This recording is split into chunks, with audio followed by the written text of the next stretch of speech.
the Supreme Court have in common? They are a claim to you missing resources. And they may be accurate. You may not have the money, you may not have the Supreme Court, but that is not the defining factor.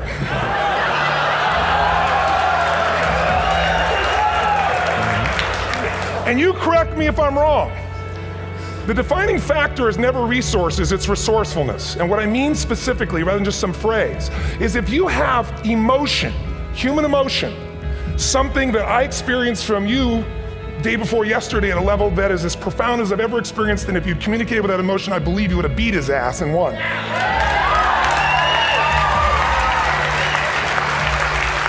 But how easy for me to tell him what he should do.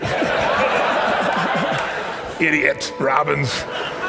But I know when we watched a debate, at that time, there were emotions that blocked people's ability to get this man's intellect and capacity and the way they came across to some people in that day. Because I know people that wanted to vote in your direction and didn't, and I was upset.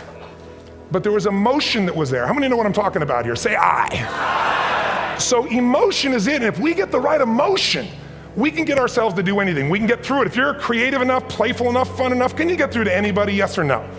If you don't have the money, but you're creative and determined enough, you find the way. So this is the ultimate resource, but this is not the story that people tell us, right? The story people tell us is a bunch of different stories. They tell us we don't have the resources, but ultimately, if you take a look here, flip it up if you would. They say, what are all the reasons they have in common? We've said that. Next one, please. He's broken my pattern, that son of a bitch. But I appreciated the energy, I'll tell you that.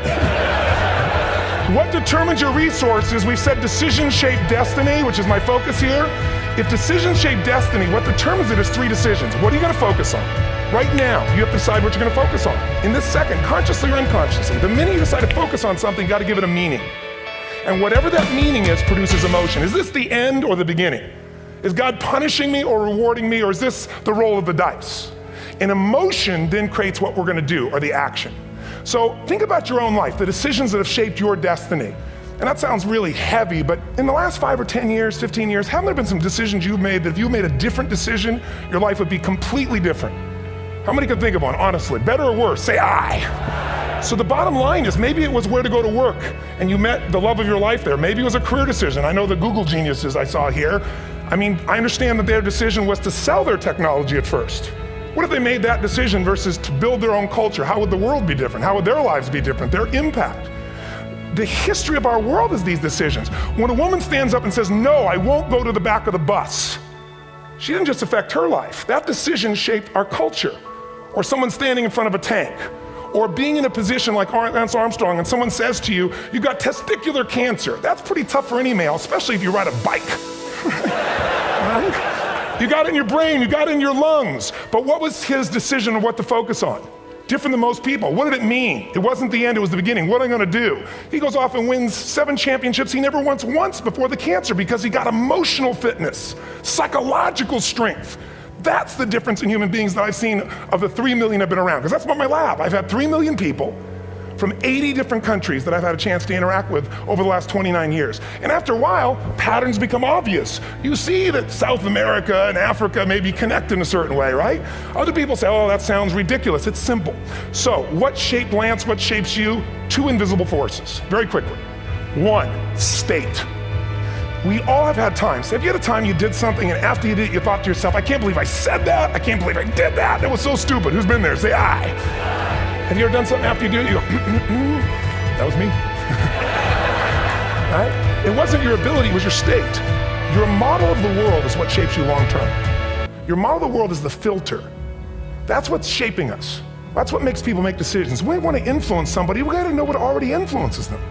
And it's made up of 3 parts, I believe. First, what's your target? What are you after?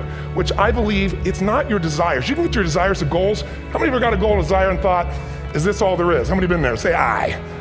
So it's needs we have. I believe there are 6 human needs. Second, once you know what the target that's driving you is and you uncover it for the truth, you don't form it, you uncover it. Then you find out what's your map. What's the belief systems that are telling you how to get those needs? Some people think the way to get those needs is destroy the world. Some people is to build something, create something, love someone. And then there's the fuel you pick. So very quickly, 6 needs, let me tell you what they are. First one, certainty. Now, these are not goals or desires, these are universal. Everyone needs certainty that they can avoid pain and at least be comfortable. Now, how do you get it? Control everybody, develop a skill, give up, smoke a cigarette. And if you got totally certain, ironically, even though we all need that, like if you're not certain about your health or your children or money, you don't think about much more. You're not sure the ceiling's gonna hold up, you're gonna listen to any speaker. But while we go for certainty differently, if we get total certainty, we get what? What do you feel if you're certain? You know what's gonna happen, when it's gonna happen, how it's gonna happen, what would you feel? Bored out of your mind. So God, in her infinite wisdom, gave us a second human need, which is uncertainty. We need variety. We need surprise. How many of you here love surprises? Say aye. Bullshit. You like the surprises you want. The ones you don't want, you call problems, but you need them. So variety is important. Have you ever rented a video or a film that you've already seen? Who's done this? Get a fucking life. Right? Why are you doing it? You're certain it's good because you read it before, saw it before, but you're hoping it's been long enough you've forgotten if there's variety. Third human need, critical, significance. We all need to feel important, special, unique. You can get it by making more money. You can do it by being more spiritual. You can do it by getting yourself in a situation where you put more tattoos and earrings in places humans don't want to know. Whatever it takes. The fastest way to do this, if you have no background, no culture, no belief in resources or resourcefulness, is violence. If I put a gun to your head and I live in the hood, instantly I'm significant. 0 to 10, how high? 10. How certain am I you're gonna respond to me? 10. How much uncertainty? Who knows what's gonna happen next? Kind of exciting, like climbing up into a cave and doing that stuff all the way down there. Total variety and uncertainty. And it's significant, isn't it? So you're willing to risk your life for it. So that's why violence has always been around and will be around unless we have a consciousness change as a species. Now you can get significance a million ways, but to be significant, you gotta be unique and different. Here's what we really need. Connection and love, fourth need. We all want it. Most people settle for connection because love's too scary. Don't want to get hurt. Who here has ever been hurt in an intimate relationship? Say aye. If you don't raise your hand, you'll have had other shit too, come on. And you're gonna get hurt again. Aren't you glad you came to this positive visit? But here's what's true, we need it. We can do it through intimacy, through friendship, through prayer, through walking in nature. If nothing else works for you, get a dog. Don't get a cat, get a dog, because if you leave for 2 minutes, it's like you've been gone for 6 months when you show back up again 5 minutes later, right? Now these first 4 needs, every human finds a way to meet. Even if you lie to yourself, even if you have split personalities. But the last 2 needs, the first 4 needs are called the needs of the personality, is what I call it. The last 2 are the needs of the spirit. And this is where fulfillment comes. You won't get fulfillment from the first 4. You'll figure a way, smoke, drink, do whatever, meet the first 4. But the last 2, number 5, you must grow. We all know the answer here. If you don't grow, you what? If a relationship's not growing, if a business is not growing, if you're not growing, it doesn't matter how much money you have, how many friends you have, how many people love you, you feel like hell. And the reason we grow, I believe, is so we have something to give of value. Because the 6th need is to contribute beyond ourselves. Because we all know, corny as it sounds, the secret to living is giving. We all know life's not about me, it's about we. This culture knows that, this room knows that. And it's exciting. When you see Nicholas up here talking about his $100 computer, the most passionate, exciting thing is here's a genius, but he's got a calling now. You can feel the difference in him, and it's beautiful. And that calling can touch other people. In my own life, my life was touched because when I was 11 years old, Thanksgiving, no money, no food, and we're not gonna starve, but my father was totally messed up. My mom was letting him know how bad he messed up. And somebody came to the door and delivered food. My father made 3 decisions. I know what they were briefly. His focus was, this is charity. What does it mean? I'm worthless. What do I gotta do? Leave my family, which he did. At the time, one of the most painful experiences of life. My 3 decisions gave me a different path. I said, focus on, there's food, what a concept. You know? Second, but this is what changed my life. This is what shaped me as a human being. Somebody's gift, I don't even know who it is. I thought, my father always said, no one gives a shit. And all of a sudden, somebody I don't know, they're not asking for it, is giving our family food, looking out for us. It made me believe this. What does it mean? That strangers care. And what that made me decide is strangers care about me and my family, I care about them. What am I gonna do? I'm gonna do something to make a difference. So when I was 17, I went out one day on Thanksgiving, it was my target for years, have enough money to feed 2 families. Most fun thing I ever did in my life, most moving. Then next year I did 4, and I didn't tell anybody what I was doing. Next year, 8. I wasn't doing it for brownie points, but after 8, I thought, shit, I could use some help. So sure enough, I went out, and what did I do? I got my friends involved, and I grew companies, and then I got 11 companies, and I built the foundation. Now, 18 years later, I'm proud to tell you, last year we fed 2 million people in 35 countries through our foundation, all during the holidays, Thanksgiving, Christmas, and all the different countries around the world. Isn't that fantastic? Thank you. So I don't tell you that to brag, I tell you because I'm proud of human beings because they get excited to contribute once they've had the chance to experience it and not talk about it.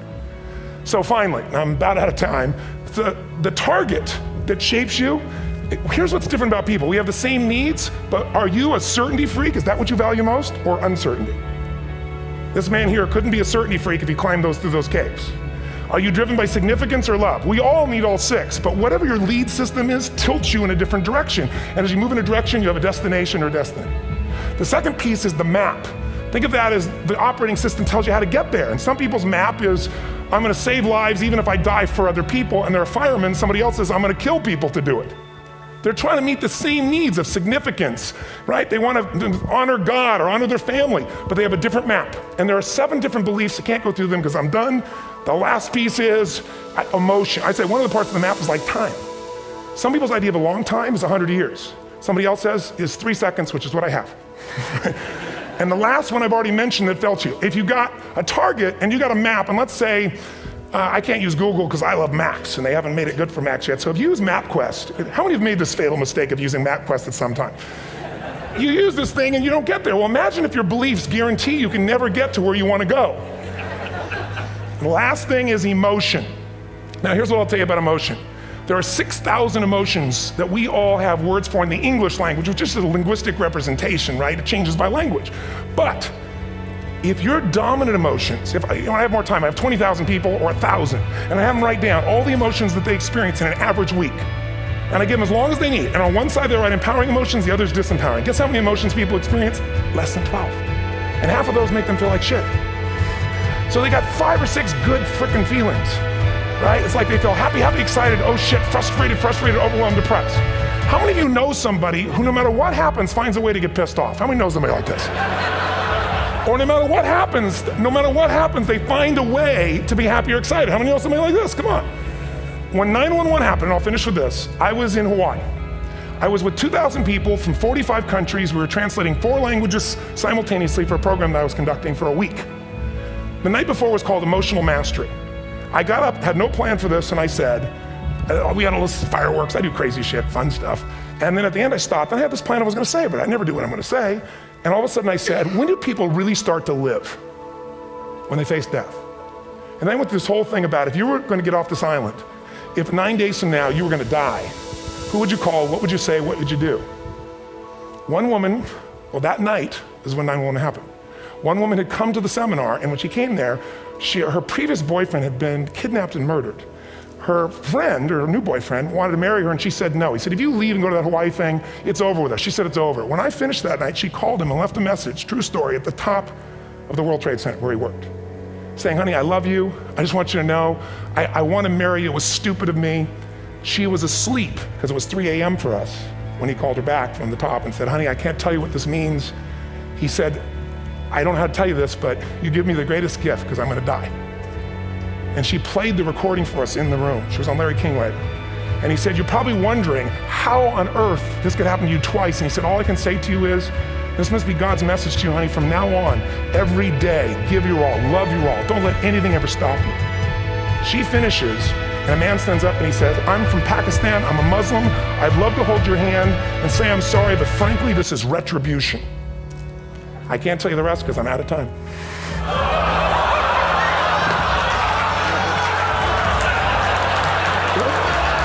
Are you sure? Finish the story. 10 seconds.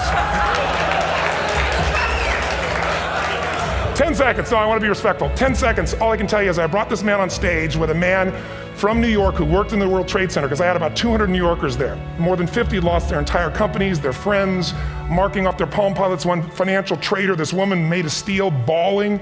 30 friends crossing off that all died. And what I did to people said, what are we going to focus on? What does this mean, and what are we going to do? And I took the group and got people to focus on, if you didn't lose somebody today, your focus is going to be how to serve somebody else.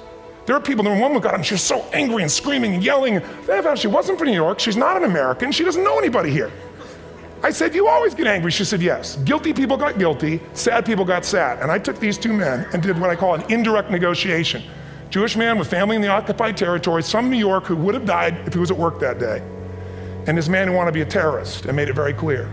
And the integration that happened is on a film, which I'll be happy to send you, so you can really see what actually happened instead of my verbalization of it. But the two of them not only came together and changed their beliefs and models of the world, but they worked together to bring, for almost 4 years now, to various mosques and synagogues, the idea of how to create peace. And he wrote a book, which is called My Jihad, My Way of Peace. So transformation can happen. So my invitation to you is this. Explore your web, the web in here. The needs, the beliefs, the emotions that are controlling you, for 2 reasons. So there's more of you to give. They're cheap too, we all want to do it, but I mean give, because that's what's going to fill you up. And secondly, so you can appreciate, not just understand, that's intellectual, that's mind, but appreciate what's driving other people. It's the only way our world's going to change. God bless you, thank you, I hope this will serve. Tony Robbins.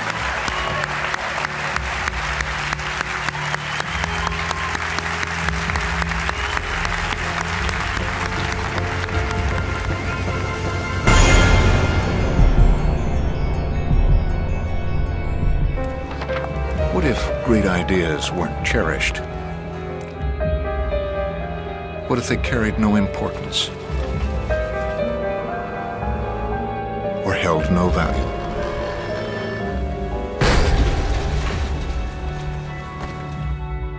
There is a place where artistic vision is protected, where inspired design ideas live on to become ultimate driving machines.